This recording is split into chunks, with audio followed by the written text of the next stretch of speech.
Alright YouTubers, what's going on? It's been a while since I did a video. Apologize, been busy and kind of enamored with a few things, so I haven't had a chance really to make videos. But I got a new knife in last Monday.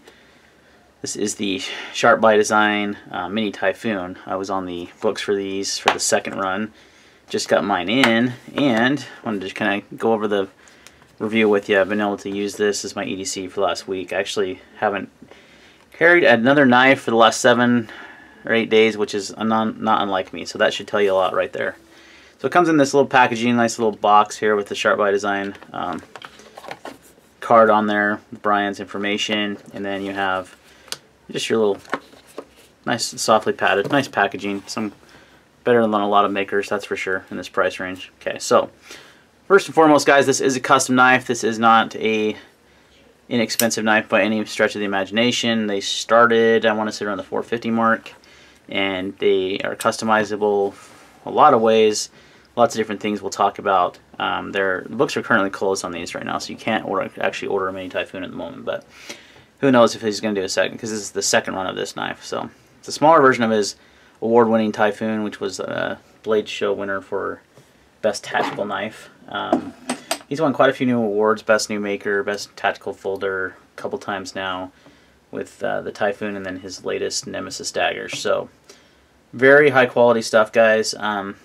Little info on Brian. He makes these out of his home, out of his shop, I should say, CNC machined. The only thing he does not make are the screws and the bearing pivot, and then the bearings for the pivot. Excuse me. This time he actually didn't do the pivot either. This was outsourced, I guess. But all of it made in the U.S., all of it made by him, all of it finished by him. So this is a custom knife. And for the money, for what you get and how you can customize the knife, I think it's a really good value. Now, it is custom, so it is going to be expensive. You're, like I said, looking at starting at $450 for just a bare bones. And I could be wrong. I think that's what it started for. It's been a few months since I ordered it. I did some custom anodization on mine. I did the clip point blade, and I did the holes, which added a little extra money. I think all in all I'm into mine like $550, which I think is reasonable for the quality and the customization that you can do, and the fact that it's a custom knife in that realm is pretty awesome. Actually, I'm gonna plug my camera in. A minute ago it told me I had double the battery I had, so give me 2 seconds. Sorry. Apparently it, oops, light box, sorry about that. Alright, there we go. So let me tell you my thoughts about this blade. First, let's go over the basic specs on this guy and give you kind of an idea how big it is, the size, materials used. It is a 3.5-inch blade with an overall length of 8 inches, so you're talking a 4.5-inch handle, pretty much perfect size. CPM S90V steel on this. You have stainless steel thrust bearings, titanium frame and back spacer. One of the coolest things about this knife and his knives, and I'm going to try to get this on camera. Okay, you can see it pretty good right there. That little nub right there is integrated, is a detent, and it's integrated into the stainless steel lock bar insert, which is really quite awesome and a great idea, and that's all built right into that one little piece that is replaceable and adjustable. So very cool that your detent is, that's one of the coolest things about this knife, in my opinion, is that design. It is something unique that Brian came up with it by himself, and just makes it for a little bit simpler overall design, which is nice. You also have a stainless steel lock with that insert, obviously, and pocket clip. It is a screwless pocket clip. Another good thing, cool thing about this knife is how the clip works. So you can see here, there's no screws. It's telling me my battery is dead, but I swear this thing's plugged in.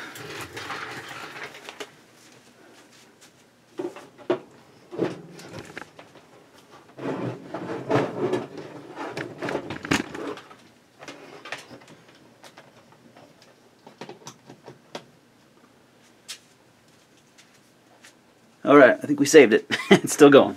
Sorry about that technical difficulties, guys. But screwless pocket clip design here, which is really neat. You can see how it folds over and then you can see right there how it, I think you can tell, yeah. Right in there, there's a little pocket for that to sit in, so it's folded over. Just a really cool design. Carries really nicely, good retention on that clip. So I really like the ventilated holes. You had an option for like a chevron pattern, a plain titanium. You know, if you went with like the bare bones model, you can do that. I did like a bronzish, kind of a dark bronze finish on the handle with a almost a purplish blue hardware. Almost looks purple here. It's actually really blue, but it gets a little purple hint to it. And sometimes if I get like some of my fingerprints on this for a while, I've been holding it, you'll actually see a purple hue to the purple tint to the titanium frame, which is really cool. So I did the custom hardware on that, and then I did the vents, and then I did a clip point blade with like a kind of a working finish, bead blasted type finish. So really beautiful blade, super well done. I think it's probably one of the better clip points. Almost could call it you could call it a Bowie as well. It's got a very Bowie-esque with that swedge right here. Just a beautiful blade. So you had a lot of choices here. You had a drop point, you had a tanto, you had a Japanese tanto, you had the clip point. Lots of different options you could do on the blade. So one of the coolest things about this knife to me was the process of everything. How it, you know, when I got on the books, you went on the website and you chose the knife, and then you chose what options you wanted. Very customizable, which makes it really, you know, more unique than a lot of other designers that just kind of, you know, here's my one custom knife I made, you can buy it. You got lots of options to choose from. Tons of different spectrum on that anodizing you could do. I mean, I've seen some crazy mini Typhoons out there. Purple, all kinds of crazy different colors. For me, I don't like I don't like flashy things that much, so I went with a very nice bronze finish on mine, and then did a little color on the hardware. I thought that was enough color for me, so I really like the ventilated holes. I think that lightens up the knife too. Speaking of the weight, I'm going to show you that guys right now. It's a good weight. It feels like it's around 5 ounces, 4.4, so a little less, 4.5. So right around the perfect size, perfect weight, I think, for an EDC folder and a tactical folder. It's definitely a tactical style folder. I think it's, I'm telling you, it kicked everything out of my pocket for a week, and I rotate knives like daily. I mean, I carry a small Sebenza all the time. Speaking of small Sebenza, let's just do some size comparisons while we're thinking about it. With the clip, I'm going to flip it over on this side just so it'll lay flat, so you guys can get an idea. So there is a small Sebenza pivot to pivot, and then you're going to have a Hinderer MP1 pivot to pivot.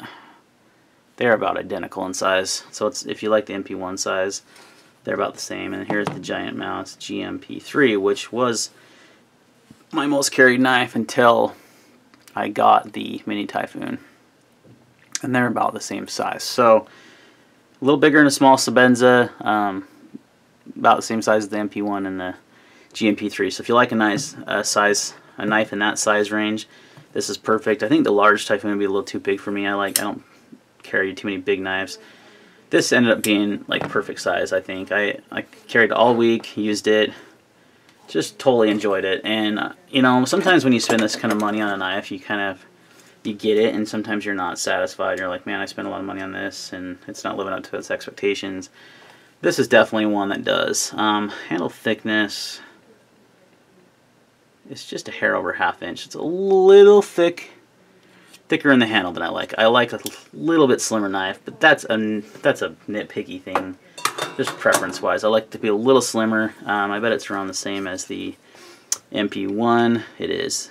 It's nearly identical in thickness to the MP1. But like the GMP3 is going to be quite a bit slimmer. The small Sebenza is going to be quite a bit slimmer. So that's that's the only thing I would say that I'm. And again, it's not. I'm not. It's just a thing. It's just a little bit thicker in the handle than I like. It's not a big deal. It's not a deal breaker. It's super ergonomic. The handle ergonomics are phenomenal. The vent holes actually feel really good on your fingers, and it's like you can kind of get a little extra grip on the handle by putting your 3 fingers right there. they kind of rest in those holes, and you get a really good grip. You have some nice jimping here that is very useful, and not too much and not too little. It's pretty much perfect, actually. It really locks your thumb in, but it's not abrasive. One thing I will love about this knife is how chamfered and rounded the edges are. I mean, there's not a sharp point anywhere on this blade. I had someone ask me on Instagram when I posted a picture, can you cut yourself with this blade? I can run my finger along that, and it doesn't come in contact with the blade. Maybe the tip of my fingernail. The tip of the knife will never get you because of the way the backspacer is designed. So that's never going to be an issue. So no, even with the vents, you're not going to cut yourself. Like I said, I've been carrying it for about 8-9 days now straight. Hadn't had any issues. So the action is nice. It's on bearings. It's a nice flipper. I would say the detent is on the medium size. It's not too light, not too heavy. It's not like my best flipper out there, but it's very smooth. It's hard to say. I want to call it Sebenza smooth, and I know if you guys own a Sebenza, you know what I'm talking about. And the difference is this is on washers. It almost feels like it has a similar smoothness to a Sebenza. It has a different flipping action, like the GMP3 is smooth too, but it's just a different feel. Almost feels like a Hinder on Teflon smoothness, but it's on stainless steel thrust bearing, so it's not a drop free. It's smooth, but it hasn't gotten to that point yet. And I've just been working it in, flipping it, using it, carrying. I haven't put any lubrication or anything on it. I haven't really done anything to this knife. Just out of the box, put it in my pocket, bam, went on my business. So I was super excited to get this one, and it has definitely lived up to my expectations for a custom. It's been a while since I had a custom knife. It's been quite a bit of time actually since I had a custom. I don't remember actually the last custom I had. To me, from my experience in customs, I've never gone like crazy into the customs, but I have had a Curtis F3. I've had some Jason Clark customs. I've had a few custom knives out there, and this one is, for the money, exceptionally good. I mean, I feel like Brian could charge quite a bit more money than he does for these, like a lot of makers do. And I've handled quite a bit of customs, like Ray Laconicos, Matt Kuchera's, quite a few different options, and I would say this is at that or above that level, in my opinion, and you're paying a lot less money. I like the comparison of Dave Curtis because he came out with a similar similar business model where he made custom knives for a reasonable price point. They've actually increased in price, but you can still get them in that 500-ish range. And I would say that they're very similar in quality as well. So overall, there's a reason why he's won these Blade Show awards. The funny thing about Brian, to me, is he's not a huge knife nut. I listened to the Knife Nuts podcast, which he's on that, and he's not like the rest of us in the fact that we obsess and love about knives. I'm sure he carries a mini Typhoon. I'm not exactly sure, but he's not way into the knives, but he definitely understands how to manufacture and make things high quality, and his design elements and everything are awesome. I love the design of the knife. One of my favorite things is how the knife is the blade is completely enclosed in the handle. I love that design. The Sebenza gets most of this is the Insingo, so it's a little higher, but kind of similar to that. But you can see there's quite a bit more blade showing here. The GMP3, kind of similar, but way more blade exposed. This is like a seamless transition. It's just completely engulfed in the handle, which I'm a big fan of now. It's kind of that Quaken-ish, that's one thing I liked about the Quaken style blades, is that, like the Boker or the Burnley Quaken, is that, the blade completely rests inside the handle. You don't have any, it's not like a Spyderco where you're going to have that hump or that hole and it's going to be wide in the pocket. It's going to be very slim in the pocket. Now to do that, the handle has to be a bit wider with that size of blade. Let's look at the handle width. Let's get a good zero. So your width on this is going to be 1 inch, just a hair over an inch, 1.07. So just a hair over an inch wide, which is not wide at all. In comparison, the MP1 is going to be 1.2, nearly 1.3, actually 1.3 inches wide. versus like the GMP3, which is a lot slimmer knife overall, but it's still around an inch. Yeah, so they're about the same. This one's a little bit slimmer. Considering looking at that, you would not think that, but that with the blade included is a little bit slimmer, or nearly the same width as the Mini Typhoon. So overall, just a fantastic design. Very pleased with it. Quality is top notch. Centering came absolutely perfect. There is zero play in any way, shape, or form. And the nice thing about this knife too is if there's any issues, he will fix it. He will warranty it for life. He will sharpen it. He will do anything. He actually discourages you to take apart the knife because he, and I get what he's saying, you don't really need to. There shouldn't be a reason to. But he would prefer you send it in to him to do anything to it. But you know, I'm sure it's not a complex design. I mean, you have two handle screws and you have your pivot. It can't possibly be that difficult to disassemble. It's a couple slabs of titanium. So, but you know, it's up to you. If you want, I'm sure you could easily service it yourself if needed. But he does recommend that you send it in to him for any kind of work. So that's one thing that's nice is when you get a knife that's expensive and it's going to last you a lifetime. You're going to be able to hand this down to your children. It's heirloom quality, very similar to the Chris Reeve brand, where you're going to have these knives last your life. You know, they're not going to. The company's not going to go out of, I mean, I shouldn't say that. He's basically going to service this as long as he's making knives, and you know, which should be for quite a long time. So I can't imagine having any issues anyway to even send this in for warranty. But if you do, it's there. So when you're paying that kind of premium, that's kind of should be expected, and it's nice to know that he's always taking care of his customers. He's, you know, very responsive to messages on Instagram. I think that's typically the best way to get a hold of him, or you can go on the website. But either way, I'm very happy with my Mini Typhoon. It was definitely worth the wait, worth the cost. I would recommend if he opens his books again to get in on it. Like I said, it closed right now. I know that the second batch was very popular. I know that some of the guys that have gotten theirs are very happy with theirs as well. So that's going to wrap up my review of the Mini Typhoon by SharpByDesign, Brian Nadeau. Really digging it. Like I said, been my go-to EDC for 8 straight days now, and I can't foresee anything kicking out of my pocket anytime soon. Really, it's just that good of a knife. It's that good of a size. It's awesome. Thanks for watching, guys. We'll see you on the next video.